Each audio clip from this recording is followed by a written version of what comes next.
And welcome in, everybody, to another episode of Inside Edge Primetime here on the Inside Edge Network. Chad, Bryan to my right, your left. I am Eli Moon, and we are excited to have another conversation here with you on this Wednesday edition of Primetime. A lot to talk about, and in what is a slow time, typically, Chad, for sports.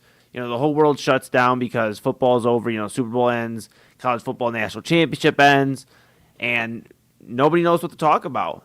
But there's so much cool stuff going on. The Olympics, obviously, it was Olympic year for the winter, so we got to see all the Winter Olympic stuff, and now we're getting to see the Browns getting back into swing. You know, football has not gone too long.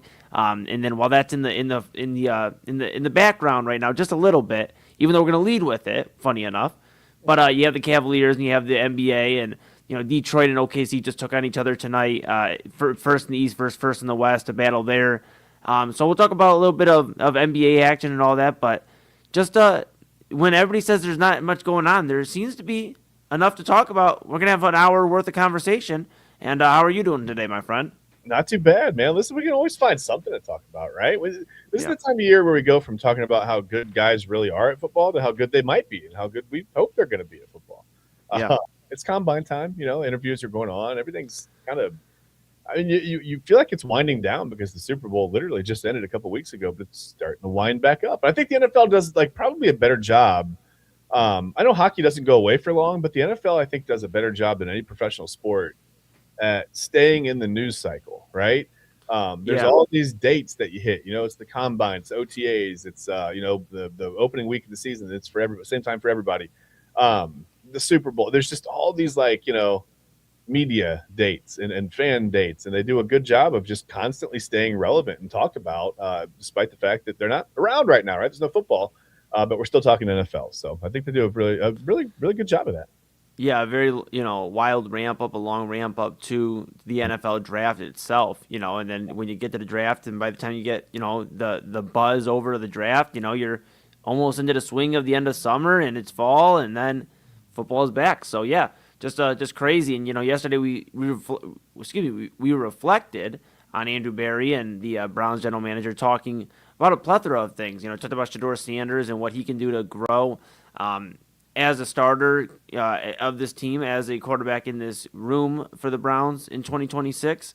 Just talked about the draft strategy and things like that.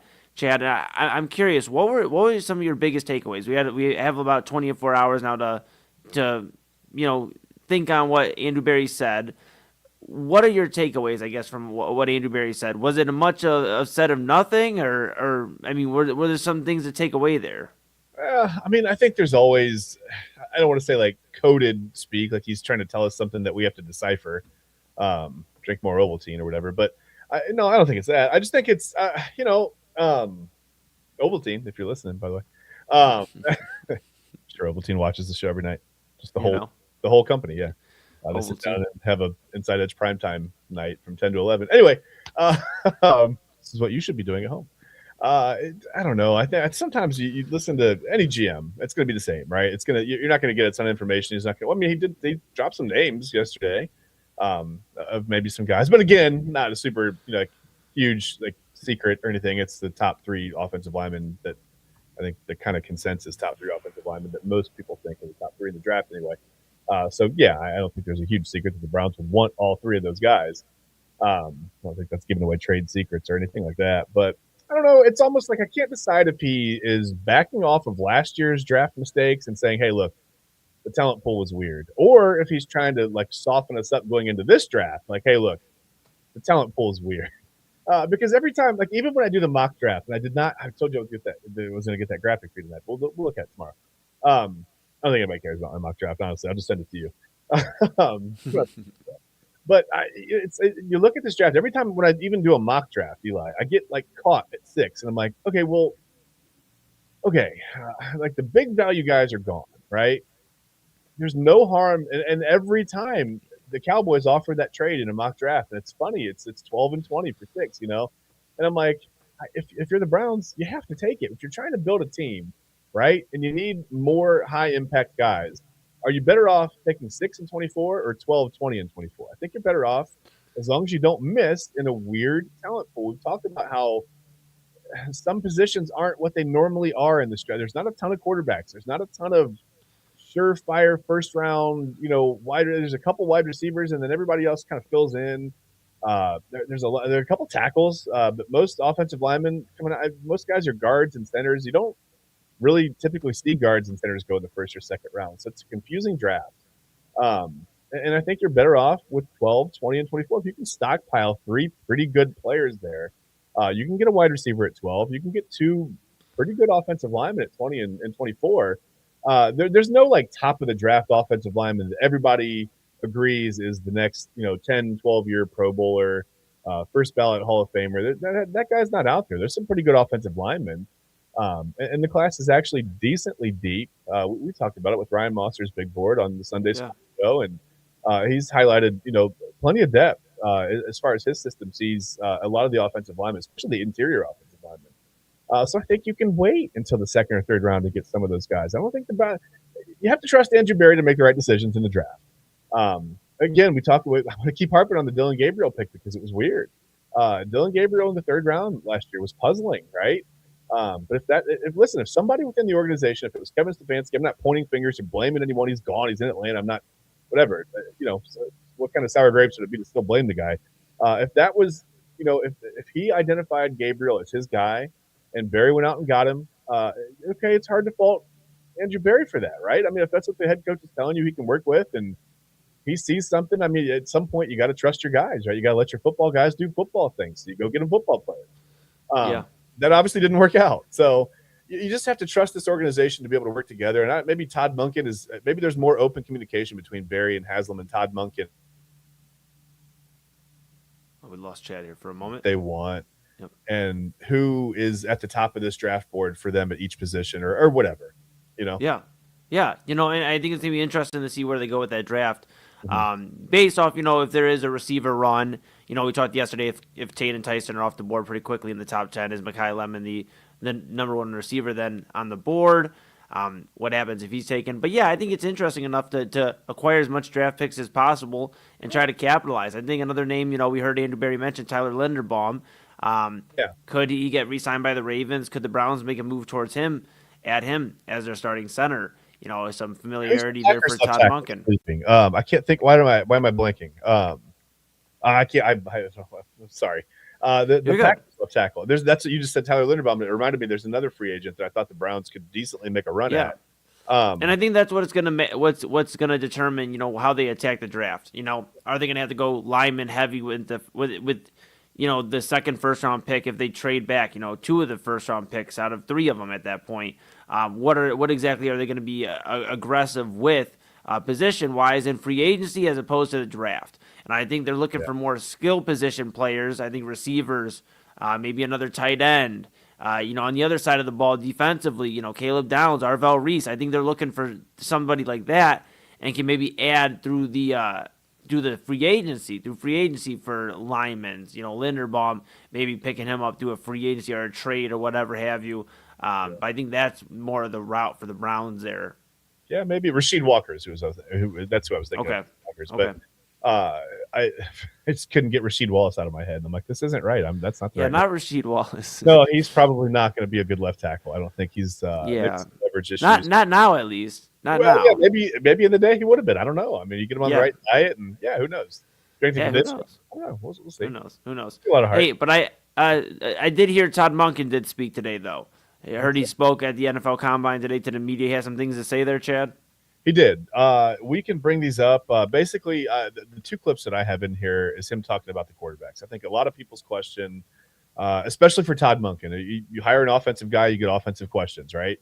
Not going to ask him a ton about Myles Garrett. I mean, we'll save that for Mike Rutenberg, right? We'll ask him what he's going to do with Myles Garrett. But, Todd Monken was asked about I think, what the quarterback battle, if there's going to be a quarterback battle, if anybody is, going in as the clear number 1 starter in the camera, how are they going to do this, really?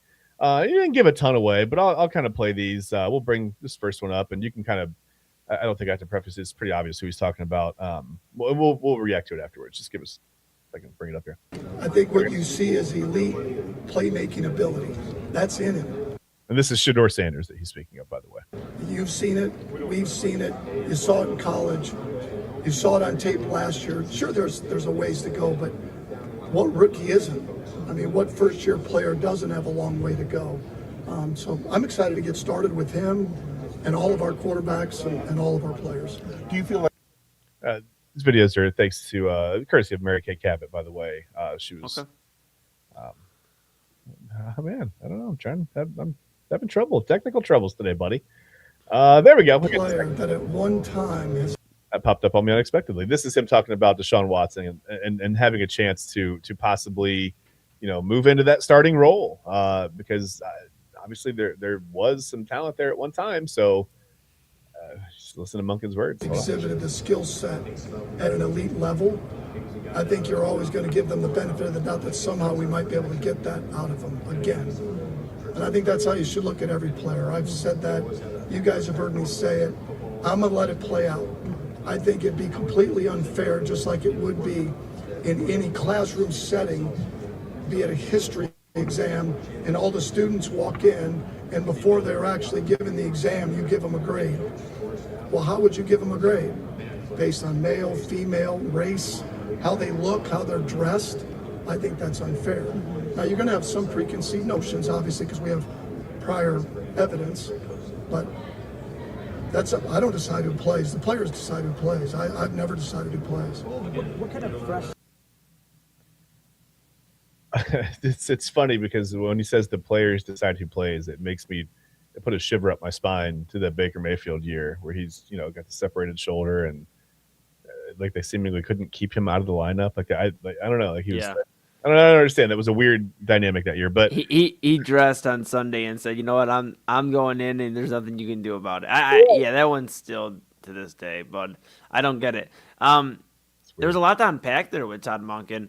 I think he just was trying not to shut the door on anything, just in case they do want the Browns front office want to see what they can get out of Deshaun Watson. Still, though, a lot of fans don't really care to see anything in that route anymore. I'm definitely in that agreement. I'm not trying to really see any more Deshaun Watson and Cleveland Browns action. But that's why Monken didn't shut it down, because they're going to try to see what they can get out of him through training camp, and he is healthy, so we'll see you there.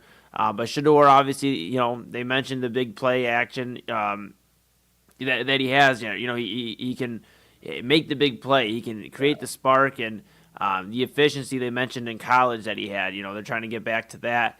It was flashes of what he showed in that 7-game stretch. And I think Todd Monken's excited. I mean, there wasn't a lot of guys, when we talked about this coaching search, people needed to be excited about this quarterback room and had to be excited about this offense. And it seems like so far Todd Monken at least is excited about the offense, Chad. And I mean, for an offense that doesn't have a lot to really boast about, I mean, Jerry Jeudy's our wide receiver 1 right now, and not a lot of fans are thrilled about that. At least Todd Monken's excited. Yeah, listen, I mean, I don't know. I mean, I don't think it's fair to shut the door on Jeudy yet either. I mean, maybe another year and a little bit of a different offense, a little more dynamic play calling. Again, a year of the head coach tailoring an offense based on the roster as opposed to the other way, which is much easier, I think, than waiting for your guys to come in and hoping that works out. Maybe they find a way to get Jeudy a little more involved, and he, that can perk your attitude up, man. When you realize that, okay, not only am I the wide receiver 1, in position and on the depth chart, but they're actually going to treat me like it, and find a way to get me the ball. And I know he had some drops, but we talked about how inconsistent the throws were from different quarterbacks. I mean, you see passes from 3 quarterbacks during the year. I think people just really underestimate how difficult that is to go from one quarterback's throwing style to another quarterback, to a lefty, to a right. It had to be a little bizarre. Just timing and everything. Working with a new quarterback every 5 or 6 weeks or so. That's not easy. We talk about all the time how it's such a time in football. Offense is such a timing thing, right? It's that you've got to be in step, man. 11 guys have to be doing their job at the right time, all the time, every play to make it work. You can't just go out there with no familiarity and whip the ball around and score 50 points a game. I mean, it's not going to work. Yeah. We've seen even with Ohio State's offense that with all the athletes that they have, all the 5-star wide receivers and clearly the best wide receivers in the nation, when they get a little out of sync, it doesn't look good, right? You get a little pressure up the middle and the quarterback it can't quite stay in the pot, whatever. things happen, and all of a sudden you look out of sorts. And that's just what happened to the Browns. They couldn't keep the quarterback in the pocket. They couldn't keep him there. Again, I've said it before. He doesn't have time to go, whoever it is, whether it's Flacco, Gabriel, or Sanders, DTR, you go all the way back, whatever. You don't have time to stand in the pocket and go through your progressions. You're not going to be able to play the quarterback position very well, and you're not going to get throws out on time and accurately. So, yeah, it's understandable that after a while, receivers kind of start to mentally and maybe even physically check out. Yeah, no, absolutely, and I can understand that from that standpoint. The one thing to keep an eye on though is obviously the personalities. At points, Jerry Jeudy was clashing with Shedeur, and they did make up near the end of the season, but they were clashing. And one thing that stands out with Todd Monken's 2019 run here with the Browns were personalities. Baker Mayfield, Odell Beckham Jr. He had a bunch of different personalities on the offense, and he didn't do a good job of really corralling them or managing them well as the offensive coordinator. So as the head coach, you hope that he's learned some things since that last go around. And, that's what we've been hoping all offseason is really just, hey, it's not the same as 2019 Todd Monken. He went to Baltimore. He won, an AFC North title. He's seen the other side of success. So hopefully that's what we get out of Todd Monken, and it's why we kind of continue to be optimistic about it. But one thing is for sure is he didn't do a good job managing the personalities. And the one thing is scoring the ball. In 2019, they did, I know Ryan Mosser was big on the day that we signed Todd Monken, talking about they moved it all over the place, the yards, but the points, they were not there. There was times where they would go 17-7, they lose these games to Denver, just like stifled randomly in the fourth quarter. And that's what I remember. Terrible in the red zone. That's what I remember about Todd Monken in the offense. So I hope it's changed, and we're going to kind of get to see how he morphs this offense, because that's going to be the main focus. The defense, for the most part, is pretty much put together. I mean, there's really not too much to worry about there. Yeah, it's kind of plug and play. You have a similar style. You have Mike Rutenberg has worked under similar coaches too. What Jim Schwartz, basically just the same kind of style, same kind of whatever. Same kind of schemes, same kind of ideals. I mean, I'm sure he's going to add some things. And again, I mean, it's never, I don't think it's kind of a copycat league. We talk about that all the time too, right? Where if somebody does something that works, everybody in the league tries to pull it off. And I think it's easier to pull those things off on defense than it is on offense. And I think the Browns had the personnel to do a lot of the things that the Seahawks were able to do. Not necessarily go to the Super Bowl and win it next year, but I mean, like, just start to kind of, physically put those things in where you're stunting more twists, more stunts up front, just to kind of, not that you need Myles Garrett, to get free more. He gets free plenty, but I mean, there are things that you can do, and the Browns have been fairly good at rushing the quarterback with four guys, much like Seattle was last year, but just not quite as creative. I think I'd like to see a little bit more creativity. Maybe that's the only thing that Jim Schwartz's defense really ever lacked, was just a little that creativity. They were solid, no doubt. And I don't think a lot of people said that it was kind of a bend but don't break, and then it became a don't bend but eventually break.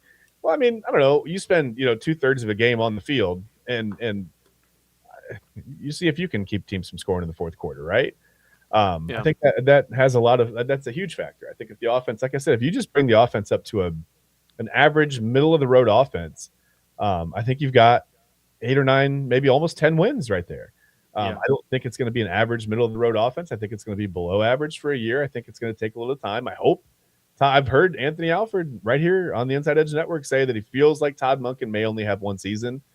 I hope that's not the case. I think you do need some continuity, not just continuity for the sake of continuity, but you'd like to see some progress and some forward steps for once, right? The continuity. Yeah, but Kevin Stefanski up and down, that didn't work, right? I'll say this, Chad. I mean, I kind of agree with Double A a little bit, though, because if the Browns, they're going to do another coaching cycle, and you don't want to think about it. You want to think Todd Monken's going to work out, but you go into another coaching cycle without the Ravens, without the Steelers getting their options there, the Raiders without the first pick. Maybe there'll be a team with the first pick that'll be available again, but the Browns suddenly are becoming the number one option for a lot of coaches at that point. So I can understand where the Browns are like not dead set on it being Monken season, the Monken era. I hope it works out, obviously, but I'm with Double A where they can't really afford to have a below average offense. The only way I think that Todd Monken lasts in Cleveland if they are, below 500 or 4 or 5 game win team. I think the only way he's still here is if the offense exceeded expectations. The defense had a little bit of a setback under Rudenberg, and that's what we're talking about, is trying to find how to shape the defense back to the Jim Schwartz level of things. But I think Todd Monken's got to show on offense. I think they gotta be scoring over 20 points a game. Yeah. If they're losing 27-24, every Sunday and they win 5-6 games, I think you have a conversation about keeping Todd Monken. But I don't know. I mean, Jimmy Haslam's not been opposed to firing people before. So and I don't disagree. I mean, I think if you have the opportunity to improve, you do it. But I don't think you fire a coach just for the sake of firing a coach. Just like you said, like I said, there shouldn't be continuity just for the sake of continuity. But you do hope to have continuity in the best possible way, which means you have a coach that comes in and starts to turn things around pretty rapidly, and you can see those steps toward progress. I mean, that's what's progress for this team? Is it 7 wins? Or are we going to be happy with 7 and 10? Again, like you said, depends on how the offense looks, right? Depends on how the defense looks. I think if Shedeur Sanders has a great year, looks strong, they go 7 and 10. Mm-hmm. They lose some close games. The defense lapses a few times. Yeah, then I think we're having a different conversation about the Browns. But if they go out there and they look bad offensively, 10 points here, 7 points here, a 3-point outing, it's the noise is going to get loud inside Cleveland Browns Stadium. I think louder than we've heard it in years. Yeah. And it's gonna get to that point, that level of almost 0-16 level. I mean, it's not there yet, but it can get there real quick because we understand we've been to that point. So once you get to that point, and now you're just stuck in middle ground where you're back to where you were right before 0-16, the 4-12, 5-11s of the world. Now what? 5-12, 4-13s of the world. Yeah. It's a lonely place to be, and it's not a fun place to be. And the Browns fans are sick of being there. Basically, we've been there since 1999. I mean, with a couple of blips on the radar, but that's it. Yeah, so it'll be interesting. Todd Monken's got a lot of work ahead of him here with this draft, this free agency, so we'll keep an eye on all that when the Browns get geared up here for the NFL draft. We'll have the coverage here on the Inside Edge Network. Make sure you give us a follow if you're enjoying all the coverage so far. Inside Edge Net on all the socials. Chad and I are here with you Monday through Thursday on Inside Edge Primetime, Monday through Thursday, 10 to 11 p.m. Eastern Time. And we got a lot of other great shows programming throughout the network. So we'll go ahead and choose Inside Edge Network as your source of sports, entertainment, mental health, and everything in between. Thank you so much. With that being said, we're going to take a quick pause. We're going to grab some caffeine. If you're on the West Coast, grab your dinner. And when we come back, we're going to talk about the Cavs. James Harden has some injury news, and the Cavs just can't seem to catch a break. So when we come back, we're going to talk about, the Cavaliers. We're going to talk about James Harden. The Cavs were in action tonight, so we will talk about that and all that and more after the commercial break here on Inside Edge Primetime. Back after this.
And welcome back to Inside Edge Primetime here on the Inside Edge Network. Chad Bryan to my right, your left. I am Eli Moon, and this is, again, Inside Edge Primetime here on the Inside Edge Network, a Wednesday edition of Primetime. And to follow us, our program director, the one and only AA Anthony Alford, on Midnight Run with Anthony Alford. He'll be talking about, I'm sure, the Cavaliers as they lost today. We'll talk about that in a moment. 118-116 to the Bucks. And I'm sure he'll have some thoughts on James Harden and so much more. Todd Monken, all that fun jazz. I'll tell you this, producing that show with AA has been something else, Chad. Unhinged at midnight. Yesterday we talked about dating at the gym. Heard that. Yeah. So just it crazy. Made me think, I'm just so glad I don't have to worry about any of that stuff, man. Like, it gives me anxiety to even think. I'm glad I'm married. I don't have to worry about any of it. I am well established. It makes me. I can't even find words. It's the only thing that makes me nervous. We talk about sports live. I don't care who's watching. They talk about dating, and I'm like, I don't want to remember that at all. That's not. Yeah. All right. Yeah. It'll shiver up my spine. We're good. We're good now. All right. Well, let's pivot away from the dating scene and the gym and all that. Let's go ahead. Let's talk about the Cavs. Maybe, but yeah. Yeah, maybe the gym. We'll keep that in there. But Cavs lose to the Bucks tonight, 118-116. I had a bunch of injury news break before the game. We'll talk about the game real quick. 118-116 to Milwaukee. They lose in Milwaukee, dropped 37-23. Leading the way for the Cavaliers was Jared Allen with 27 points, 11 rebounds, and assists, 2 steals, and a block. And Dennis Schroeder with 26 points, 2 rebounds, 5 assists. Sam Merrill and Jalen Tyson with 14. Keon Ellis also with 14. Leading the way for the Bucks with 20 points was Kevin Porter Jr., former Cavalier, and then Ryan Rollins with 18 points. So obviously that's the game. A game where out of this stretch here with Detroit coming up 2 times between now and Tuesday. The next few days and Tuesday, I should say. This was one of those games you could win. This one in Brooklyn on Sunday. And, you drop this game. You have Donovan Mitchell out. You have Evan Mobley out. You have James Harden out. And Mitchell and Mobley, they're obviously more so monitoring, just keeping an eye on things, it seems like. But James Harden, the big news, fracturing his thumb. Yeah. And it just seems like, man, we just traded Darius Garland. The big knock on Darius Garland was he can't stay healthy. James Harden having one of his healthiest seasons as an NBA player, it seems like. And now we get this news. Now, we don't know how long it'll keep him out, but, right now it's kind of up in the air, Chad, and this kind of just seems to be a little bit of a damper into what otherwise has been a pretty fun James Harden era so far for the Cavaliers. It was fun for, about 5 or 6 games, and then... Yeah. Listen, I'm not saying that the season's over, but it just makes it you have to feel a little bit nervous, right? On one hand, that's not an injury joke. It's one hand. But yeah, you have to feel like sometimes it just feels like things get worse, right? It's like, okay, well, it's just a fractured thumb. It's not a shooting hit. We'll be fine. And then tomorrow, it's like you hear, oh, he's having surgery. He's out, 4 to 6 weeks. And then what, right? Then he's coming back for the beginning of the playoffs, trying to get in the swing of things. Doesn't have his legs under him. And then you wonder about the chemistry. You've got, Max Strus back. He hasn't played with James Harden yet. It feels like it could be a huge mess, right? So yeah, hopefully it's just a minor thing. It's just unfortunate. It's not James Harden's fault. I mean, I haven't seen anything on social media. Usually guys get blamed for getting hurt, but it's not Harden's fault. It's something that happened, What are you going to do? Yeah. Now, I just want to make sure, for anybody tuning in, James Harden didn't fracture his thumb in the game tonight. It was before, the game, this had come out that he injured his right thumb in the game over the Knicks last night, 109-94 win over the New York Knicks. The post-game examination by the Cavaliers medical staff, followed by x-rays taken today, confirmed a non-displaced fracture of the distal phalanx. Phalanx? Sure, yeah. Yeah, that's the finger. But yeah, he fractured his right thumb. So James Harden out. We'll keep an eye on that. And the Cavaliers obviously missing some of that scoring. Jalen Tyson stepping up a little bit today. Sam Merrill stepping up, and obviously the big effort by Dennis Schroeder. But you're not going to really see that too much every night. Now, granted, Donovan Mitchell, I believe, was a right groin strain, so he should be back, I'd imagine, the next game or two. Evan Mobley they were just keeping an eye on him with management of the injury, him just getting back, not too long ago. But I think this James Harden one will have to keep an eye on it because, you don't have a Darius Garland to slot back in there. You traded Darius Garland for James Harden. So you gotta figure it out. It's now like, hey, man. Yeah, can we just real quick use Garland for a little bit? But yeah, I think it's going to be interesting this next little stretch now, especially. You got Detroit, Brooklyn, and then I believe Detroit again is the next stretch coming up here. So keep an eye on that. What concerns me as well is Donovan Mitchell with the groin strain. It seems like this is the time of year where he starts to get the lower body injuries, right? And by the way, this Cavs-Bucks game tonight was an Adam Silver nightmare. I mean, you talk about load management. I mean, I know guys were really hurt, but man, nobody played in this game.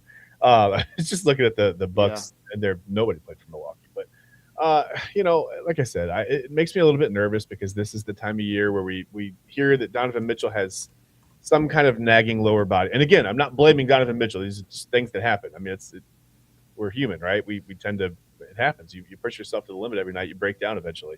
But it's always some kind of a nagging injury. It's the calf, right? A groin strain could be pretty nagging. I mean, you talk about a guy who, here's a guy, right? Here's a guy. Boom, here's a guy. But no, I mean, lateral quickness. And, obviously you rely on explosive first steps. And when you're trying to get to the bucket, and now you've got a groin strain in the back of your mind. And you think like, okay, well, I can't go too hard. If I overextend, I'm going to be down another 5-6 games, whatever. And then it affects your game. I mean, you may not even be hurt. It may not even be a factor in the game, but it's still in the back of your mind. And it limits you. And that makes me a little nervous. Yeah, hopefully the injury bug doesn't get the Cavaliers again. Obviously, they're trying to avoid that by getting James Harden in here, getting some fresh legs.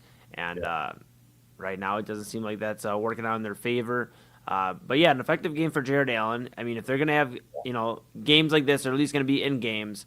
But obviously getting Donovan Mitchell back, you have the extra 2 points or so, I think, to win this game. So not too down about it, but I definitely hope James Harden, this can get resolved pretty quickly because March is at the end of this week. Next week is March. You can't be too nervous when 4 of your projected starting 5 are not playing in the game. It's whatever, right? It happens. Yeah.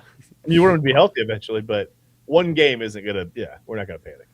Well, as long as Chad's not panicking, I won't panic as well, and we'll keep it cool over here. Bryan, you are, dude. Who's keeping it cool, Chad, is the Milwaukee Brewers, and you brought this to my attention. But the Milwaukee Brewers have been pretty cool. They have an interesting way they've been gaining new fans, and would you like to tell the folks at home how that has been going for the Milwaukee Brewers? I didn't mean to cut you off. I just got so excited. So we talk about MLB and how they do a terrible job of marketing their players and marketing their teams and marketing their sport and marketing pretty much anything. You don't see home runs and double plays shared on social media. If you do, they get scrubbed quickly because they all want to be, packaged the way that Major League Baseball wants them to be packaged. Where I can watch an NFL game and I see, 50 different videos on Twitter of, fans who are at the game of a touchdown. I can basically get the best view on the replay just by watching. Go to Twitter, right? You go to X or whatever, and you're like, okay, well, he clearly caught the ball. He was 2 feet in. And then they're showing the replay. They finally catch a good view of it. It's kind of funny in that way. I mean, technology's obviously exploded over the last 10 to 15 years, but Major League Baseball is still behind the 8 ball a little bit. They don't do a good job of marketing their best players or their most marketable players, for lack of a better word. They just don't seem to care. Every year is about, hey, how many rules can we change? Let's shave. If we can shave 31 seconds off a game, we're going to bring a bunch of new, young viewers in. Okay, maybe the pitch clock wasn't terrible. I'll be honest with you. Still feels a little forced or whatever. Don't love the runner on second and extra innings. I get it during the regular season. I understand saving bullpens. Nobody wants to see a 25-inning game and, August when you're headed down the stretch getting ready to go to the playoffs. Like, I get that. But the Brewers have brought in a company who's been a little more focused on trying to bring in, like we said, younger viewers. So what's the way that you do that? You try to appeal to younger viewers. What do young people do? They like to play video games, right? Just fun, quirky stuff. They like to, whatever, not just video games, but I brought up video games because the first example, check out this video. I thought this was fun. This was South for I just watched the video. I don't really know how to even describe this. This is from the Brewers. All right. This is great. All right.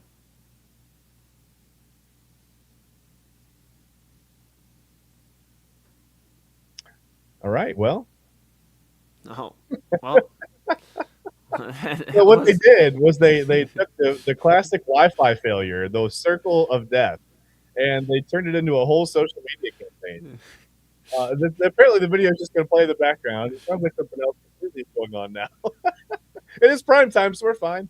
Well, what would an episode of prime time be without a little technical difficulty? One more time? Nope, that's not going to work. Okay, here's the thing: the Brewers had Sal Frelick act as though he were the first. The main character in a video game. He's basically playing from like not the first person, but there's a drone behind him following him around, and he's just doing baseball stuff, man. It's like it looks like GTA. Man, I can't believe I have to do the play-by-play like we're on radio right now. Why don't I do this? Why don't I do a little bit of delegating while you try to load it into the system here? Let's do that. But yeah, I know exactly what you're talking about. I saw the video on for those. Chad's gonna try to load it in here. But for those just tuning in, the Brewers, mind you, 97-65 last year, were basically the front runners in the NL. We're supposed to go to the World Series if it wasn't for the Dodgers having basically every free agent on their payroll. But this is what they have to do, however. We are talking about a team that is standing out, at least standing-wise, but not standing out enough, so they must go to social media and do it this way. So Chad is going to attempt. I think. Were you able to get it loaded in?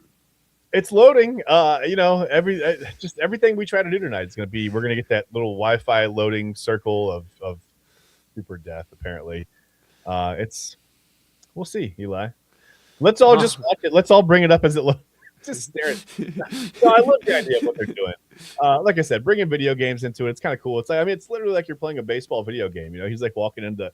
It's like when you. I don't know if you're familiar. If you're familiar with GTA, if you're a gamer, you got to walk up to a door, and sometimes there's a little, a lit circle on the floor. But you got to walk up and stand there, and you go in, and that's what it did. They just changed them batting gloves, like looking through. It was a really cool kind of a thing. The video is obviously not going to load. It's over here. It's dying. This whole segment is dying. It's crazy. It played before the show.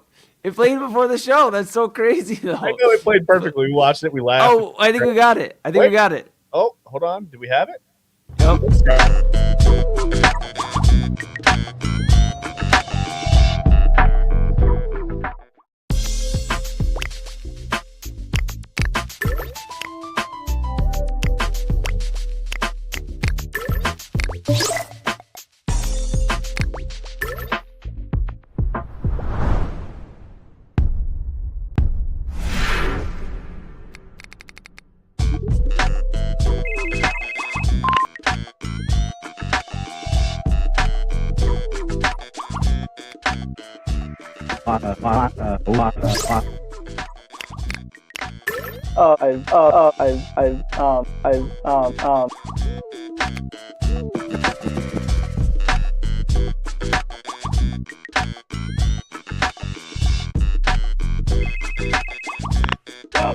We frig up, yes, frig up, we all frig up, whoa, whoa.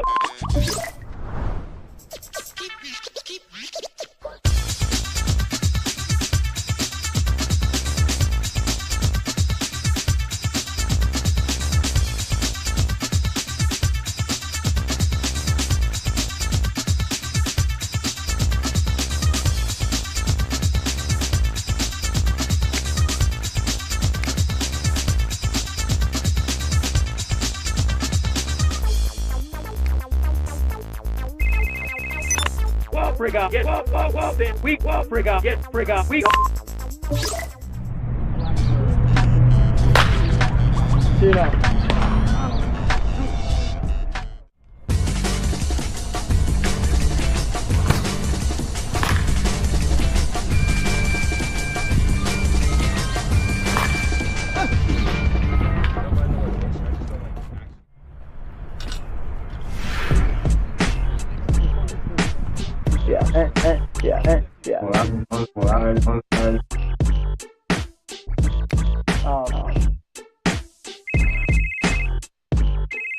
Well then, we frig up, yes, frig up.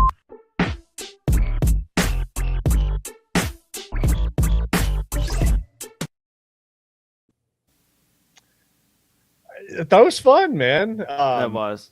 That was. It took as long to get that thing to load into the system and to get to work as it did to actually play the video. So we spent twice as much time as we wanted to. But I thought it was. I think we just drew the anticipation up more, and shout out to the Milwaukee Brewers Twitter, social media team there. I thought it was pretty cool. I think it's just baseball's got to get creative. I mean, we're sitting here talking every time, and we're gonna do it again this June, July. When the All-Star break comes up, about why is it that it takes to the All-Star break to get hyped up, and then postseason baseball, and it's because there's not enough marketing. But imagine if there was marketing around a May series between the Reds and the freaking Brewers, for example. Yeah. Or, just casual fan doesn't really start to pay attention until the division races get a little tighter. And now they've expanded the playoffs to the point where the division races don't mean as much, right? Like, right, you alter down the stretch, and you still have 2 or 3 wild card spots to fall into. And I think there's just not enough. Well, there's just not as much buzz about the regular season. And I'm not saying that expanded playoffs are bad. I think it's fine. I mean, my team, the Braves, in 2021 clearly benefited from the expanded playoffs. Had no business being in the North. Wouldn't have been in without the wild card at all, and won a World Series. So I can't knock it. I mean, it is what it is. It clearly helped my team. I think if you get in and get hot, anybody can win the World Series. Baseball's a sport where that can happen. But I just think sometimes there's not as much buzz around the regular season, so we don't really start to get fired up until vacation season winds down a little bit, because when it starts to get warm, people start to want to go out and do things, right? You're going out with your family, and you may not go to a baseball game because that costs $685 now. To take a family of 4 to a baseball game, and there are other extenuating circumstances why people don't go to games or whatever. And I think nobody wants to go inside. You're not going to sit inside around the TV every night in the summer. Now with all the struggles of trying to watch all these teams, you have to buy this streaming package, it's become very difficult. I mean, I remember as a kid walking, and I played a lot of baseball, so I would come home from a game and I'd turn it on, and it's like you hope the Cubs had a West Coast game if the Braves weren't playing, or maybe the Braves had a West Coast road trip, and I could come home and watch first pitch at 10:05 or whatever in the summer, and I'm watching Braves at Giants at Candlestick Park or whatever on TBS. Everything was so accessible. The Cubs were on WGN, the White Sox were on WGN sometimes, not as much as the Cubs. You had the Braves on TV. You had the stations that were available nationwide. You could watch baseball. It felt like it was always on. It felt like it was like there was always baseball on. And now in the days of streaming, it feels like there's never any baseball to watch. It's hard to. It's just tougher to watch it. I don't understand why you make your product so exclusive to the point where no one can see it. I mean, even with the social media, they've done that for years. Where you can't post home runs, you can't post this, you can't post that. I mean, just a struggle. But hey, I'll give the Brewers credit. At least they're trying. You had one more video, I think. One more video for these Brewers. What they're trying to do on social media. Yeah, just some fun stuff. I'll be honest with you. Most things I can watch, and this is just a quick video. I'm not going to make you sit through 2 minutes. It's a 5-second video, if it loads. But this was fun. I still haven't figured out how they filmed this. Like, sometimes you can look and they swear it wasn't AI. It doesn't look like AI. It looks like maybe some trick photography, trick videography somehow. And they said no one was in danger, so don't worry. There are no prospects that were harmed in the filming of this video. But I thought this was a fun thing to just kind of garner some attention and create some discussion. This quick 5-second video.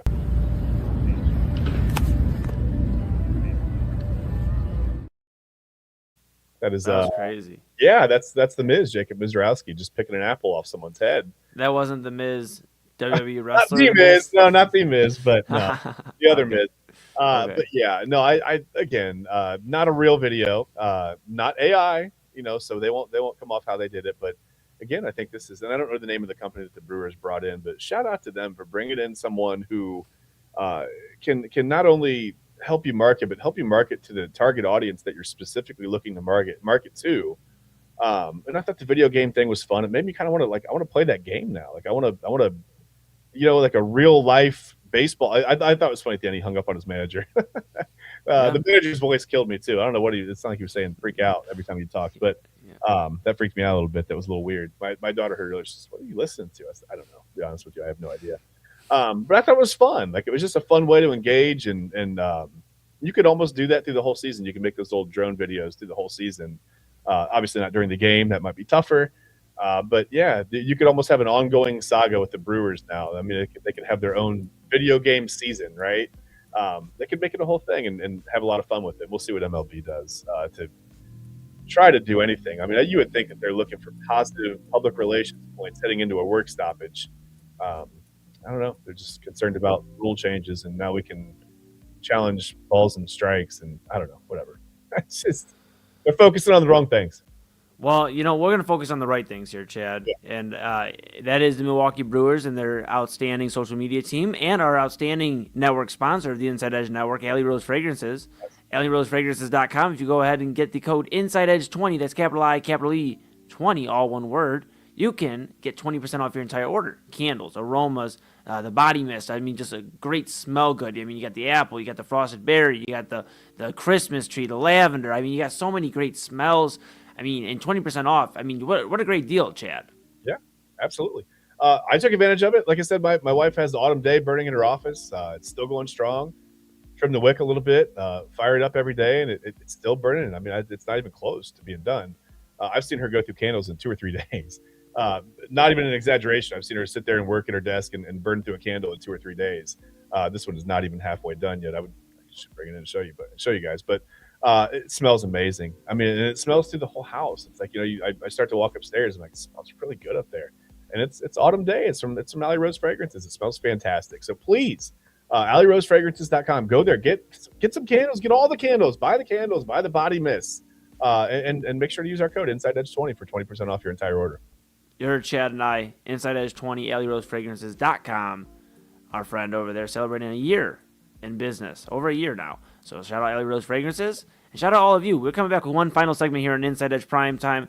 When we come back, we're going to talk about Kentucky, Mark Pope, a hot mic, and way back on this Wednesday. We're back here, Chad, Bryan, and I, on Inside Edge Primetime on the Inside Edge Network after this.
And welcome back to Inside Edge Primetime here on the Inside Edge Network.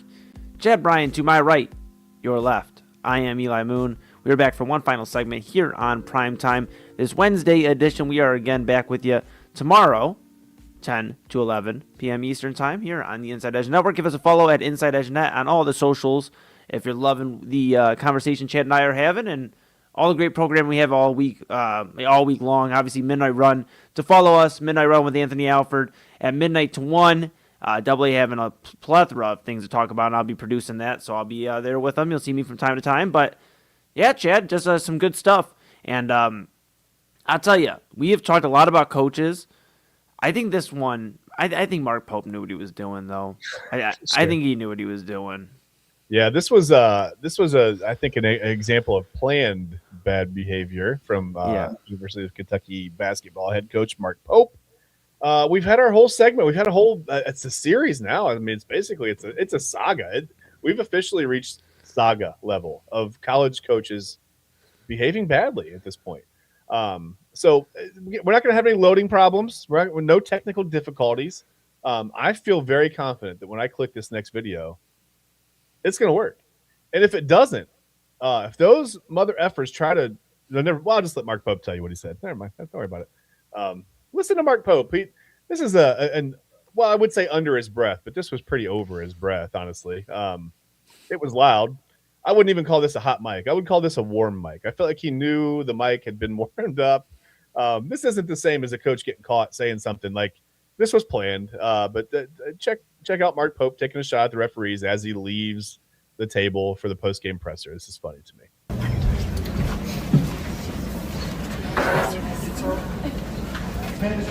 Those mother ever tried 5 6 school. They did not say a word about how they cheated us.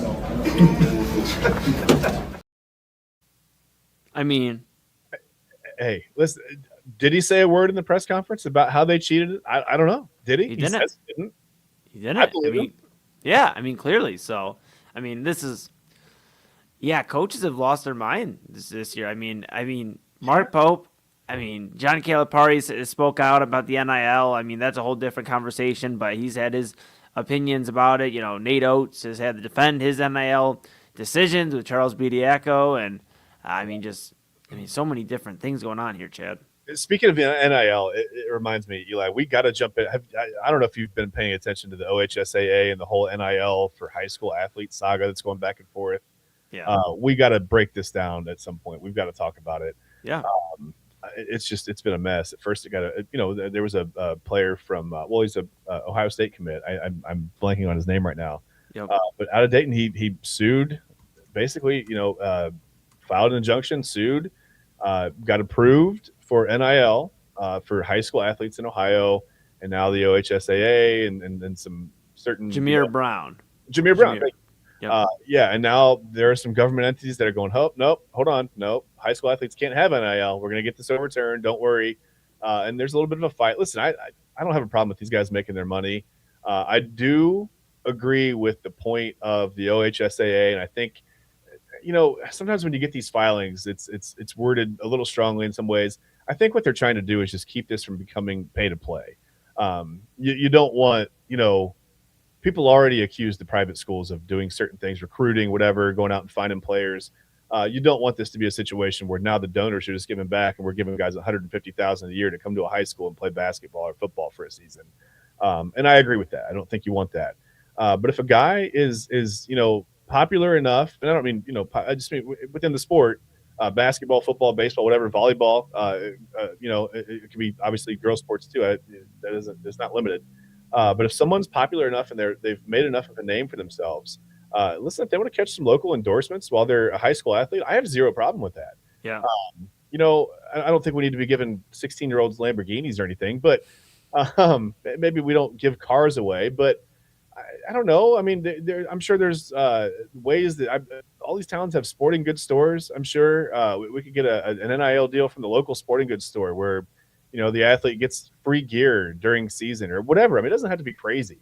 This doesn't have to be a huge amount of money, right? This can just be like, hey, I go to the grocery store, or not the grocery store. I go to the sporting goods store and I have $100 stipend a month. I can get some shoes every month, right? Doesn't have to be a huge deal, man. It's just, I think that high school athletes can do a lot for their communities. When you have a very good athlete, and I can think of so many examples. I'm not going to name any specific ones right now, but when you have a very good athlete in your community, it does a lot for the community, for the athletic program. It helps everyone out, and there's no reason that these kids shouldn't be able to make a little bit of money off their name, image, and likeness. I mean, that's why this whole thing started. I mean, you are your own entity, you're your own brand, and it's unfair, I think, for someone to tell you that you can't make money as long as you're doing it legally. I just don't, I don't see why anyone could limit your money making ability, right? So we got to talk about this one day. We got to get a little further into it, get all the facts, and kind of break it down and look at it from both sides. And it's a mess. It's a huge mess right now. But sorry, you said NIL, and that popped into my head. So that's where we are. No, you're all good. You're all good. Hey, no, you're all good. You're all good. Yeah, I mean, we could definitely have a deeper conversation on that. I mean, well, let's take that conversation. Let's shelve it. Yeah. Let's bring it back for maybe next week or sometime next week. For sure. Awesome. All right, let's get to Way Back Wednesday, Chad. We got a few things, few things that happened on this date. Not necessarily on a Wednesday per se, but on this Wednesday, back in time. Go ahead and take the people back to the Wayback Machine. Let's do it. February 25th in 1940. This is actually one of my favorite ones. This is pretty cool. We're going to take a look here. The first televised? No, not televised. Televised NHL game in history. The Montreal Canadiens and the New York Rangers. A little station called W2XBS. It was an experimental TV station owned by NBC back in the day. They would have the equipment to bring this particular game to about 300 households in New York. Broadcast was super primitive, very raw. There's one camera, no instant replay, no zooms, no nothing, no close-ups. Just a single camera above the ice that would, that could sort of, you just sort of panned it back and forth. Apparently it struggled with motion. It struggled with light. There were shadows, the entire shadows where we couldn't even see the ice at all. So it wasn't great, Eli, but people loved it. They wanted more. And now it's kind of evolved into what we see today, where it's like, sports broadcasts have become, they're a staple. You have people over to specifically watch. And it's become, it's the broadcast has become the spectacle more than the game. And, it's like you have 5 or 6 guys on the pregame, and you have, a sideline reporter, and you have, all kinds of crazy stuff going on now. And it all came basically from this 1940 NHL game between the Rangers and the Canadiens. And by the way, the Rangers would go on to win that game 6-2 over the Canadiens that night. So won the home game and won the first ever televised game. So the local crowd, 300 households got to watch the Rangers win 6-2. I thought that was pretty cool. That is cool. Okay. Yeah. And also on this date, February 25th, 1961, a couple years later, about 20 years later. This is a cool one too, man. St. Bonaventure, the Bonnies, they lost to Niagara at 87-77, but that wasn't the story. That ended St. Bonaventure's incredible 99-game home winning streak. The streak began in 1948. Eli, it started so long ago, I was having trouble I couldn't even verify who it was that they beat in that first game in 1948 that started the streak that went until 1961. Can you imagine having a team not lose a home game from 1948 to 1961? And if you look at the picture, by the way, they played a good deal of these games in the Olean Armory. An armory. I think that's crazy. I was telling you before the show, I played youth basketball. I had practices in an armory. And I was like, man, this is small. Like, how do you play? And there's a Division I college team playing in an armory gym. Just a completely different time. You see, like a lot of the crowd, a lot of people have suits and ties on. And it's just the way it was, right? Yeah. It was real cool. Is up there in the corner. I'm not really sure. I can't verify that, but it was real cool, and now you think about a St. Bonaventure, a March Madness darling, a Cinderella most times, but 99-game home game winning streak, just crazy, Chad, crazy. And that's actually not the longest home game winning streak in college basketball history, because this got me thinking when I stumbled onto this. I thought, man, I mean, that's got to be pretty close to the record. I didn't think about Kentucky from back in the day, but Kentucky actually owns that record. From 1943 to 1955, Kentucky won 129 straight home games, or games on their home court, I guess. I don't know if there could have been a neutral site game where they were considered the home team that they lost, but they won 129 straight games on their home court. There you see St. Bonaventure second with 99. UCLA, and a lot of these are a long time ago. You see Gonzaga, though, recently. 76 straight home games from 2018 to 2023. Most of these are in the not what we call the super modern era. I mean, you got a couple in the 80s there, and whatever. They're mostly during the I guess the golden years of college basketball, but pretty impressive. I mean, it's the teams you would expect: Kentucky, UCLA, Arizona, right? Like, Marquette was like a little bit of a basketball power for a while. Don't forget about the powerhouse Lamar. Don't forget about Lamar. Do not forget about Lamar, because if you forget about Lamar, then you'll be forgetting about the team that's close to the bottom there on the longest home court winning streak. And you'd be forgetting about Louisiana Tech in 1984 beating them. Yeah, you would probably, if you remember that game, you don't want to forget about that, because that's right. A good memory. No, I thought that was a pretty cool list. That just Kentucky, man. I mean, I'm going to put that back up. That's wild. 129 straight games at home from 1943 to 1955. Just unbelievable. I mean, I know times are different, obviously, back then, and it was probably a little bit easier but I mean, was it easier to build a power? I mean, I guess there's no internet. You don't guys don't get out there, and if Kentucky's the word locally, that's where everybody floods, and that's everybody goes and plays basketball for 8 off or up, and I guess that's how they do that. But I thought that was a pretty cool list, and I thought those were a couple of pretty cool stories. I couldn't really find anything else of note. Do you know what was funny? What's that? I have a website. I have a website that I look at, and it's onthisday.com. Do you remember the first time we did Way Back Wednesday, Eli? And we had a fella. Oh, what was his name? Hold on, let's look it up, because we want to have all the facts here. We're having all kinds of technical difficulties tonight. Why wouldn't we? Do you remember we had a fella named Nathaniel Niles? Yes. Well, apparently on this date as well, and I don't know, 1925. Every day in 1925, this guy either won some kind of figure skating championship or some tennis match. He's at the top of this list too. It says on this day in 1925, U.S. Men's Figure Skating Championship won by Nathaniel Niles.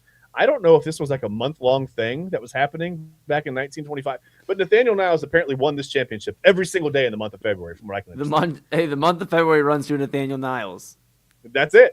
You want to win something in February? It's a short month. Nathaniel Niles has got you covered for about 28 days, maybe 29 every 4. We don't know. But Nathaniel Niles has got you covered in February. He said, "Listen, it's a short month. I can do that. I see the light at the end of the tunnel. I'm going to win February." So he won in figure skating and tennis, apparently. Hey, that's your Way Back Wednesday for this Wednesday. We'll be back with more Wednesday, turning the clock back next week. Okay, and we're back here with you tomorrow. But before we do that, we have some final thoughts here. Chad, would you like to give some final thoughts to the people here on this Primetime Wednesday edition? Listen, final thoughts. I think if you got to be smart about this, right? We always talk about selective scheduling now with Division I. You've got Alabama probably they're gonna drop out of the home and home with Ohio State. Steve Sarkisian is already making excuses. Our guys have to go to class. Whatever. Shut up. Ohio State players go to class. There's a good deal of them do online classes. That's okay. They've also, by the way, they're the team with the most progress toward a degree. Pretty much, I think the last 2 or 3 years in a row now, they've been at the top or the top team. So they're whatever you say, they're graduating, they're moving toward their degrees. It works, right? I say that to say this: selective scheduling, you guys. If you are going to enter, okay, in the month of February, a tennis tournament or a figure skating championship, make sure you look at the list, look at the roster, make sure you do not see Nathaniel Niles on there, because if you do, forget about it. Nathaniel Niles is winning that thing. That's my final thought for the night. That's it. Dude, watch out for Nathaniel Niles. He's older, but he's got the experience, man. That's what watch out for Nathaniel Niles. I'll tell you. He'd be well over 100 years old, by the way. Now you gotta watch. You gotta watch. He doesn't fall. I'll just tell you, go watch some good basketball, man. Basketball's in full swing. Go watch some basketball. March Madness coming up here.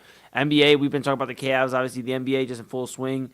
Getting ready for the postseason here real soon. So we're going to cover that here on Prime Time and all throughout the network. But, just enjoy some good hoops. Just continue to remind everybody, if you're in the Cleveland area, Brothers Lounge, my album release show for Golden Child, this Friday. Doors at 7, show at 8.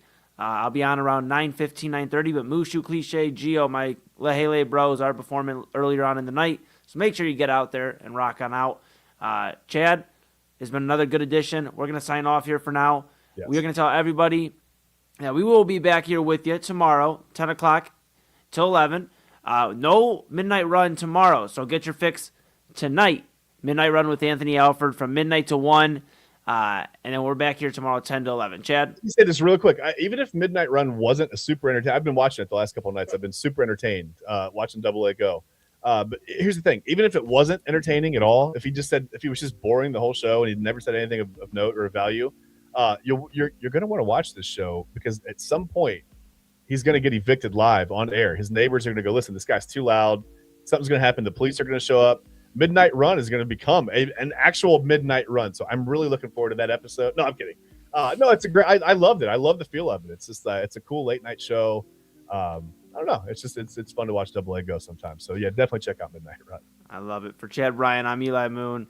This is Inside Edge Primetime. Give us a follow, Inside Edge Net, on all the socials. Shout out Ellie Rose Fragrances, Inside Edge 20 for 20% off all your entire order. And Midnight Run with Anthony Alford coming up at the top of the hour. See you soon.